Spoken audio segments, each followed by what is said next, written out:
Astăzi, 18 februarie, arhanghelii transmit următoarele mesaje pentru fiecare zodie. Berbec, arhanghelul Jofiel te îndeamnă să ai răbdare în realizarea viselor tale.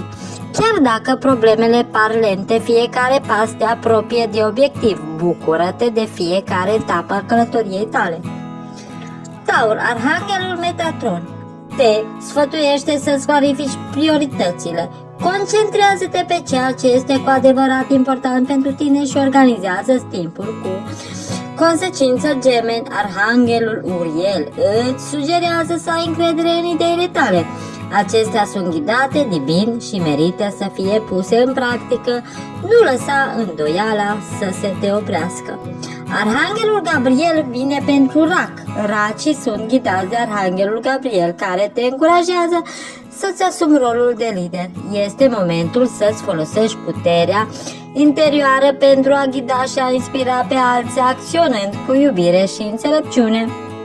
Leu, arhanghelul Ceamuiel te îndeamnă să ai încredere în tine și în abilitățile tale.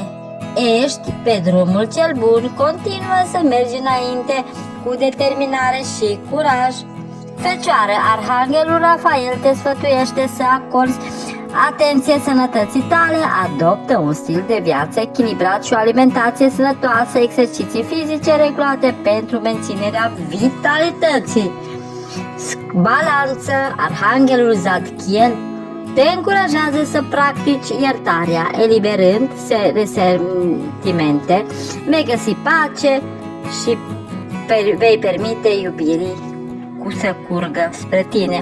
Arhanghelul Azrael te îndeamnă să accepti schimbările din viața ta. Acestea fac parte din planul divin și te conduc spre evoluția spirituală. Săgetător, arhanghelul Sardofan te sfătuiește să te concentrezi cu muzica și artele. Acestea îți vor ridica vibrația și îți vor aduce inspirație în proiectele tale.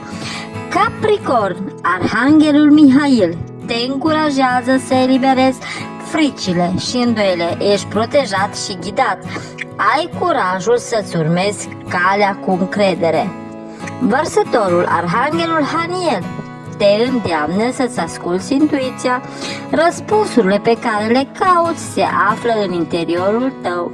Meditează și fii atent la mesajele subtile.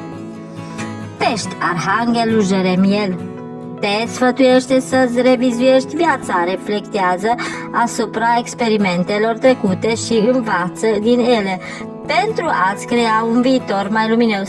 Aceste mesaje sunt menite să te ghideze și să-ți ofere claritate în această zi. Întotdeauna aceste mesaje vin doar pentru ghidare, depinde și de tine ce faci și cum ești. Dacă ai rezonat cu aceste mesaje, dă un like și distribuie mai departe.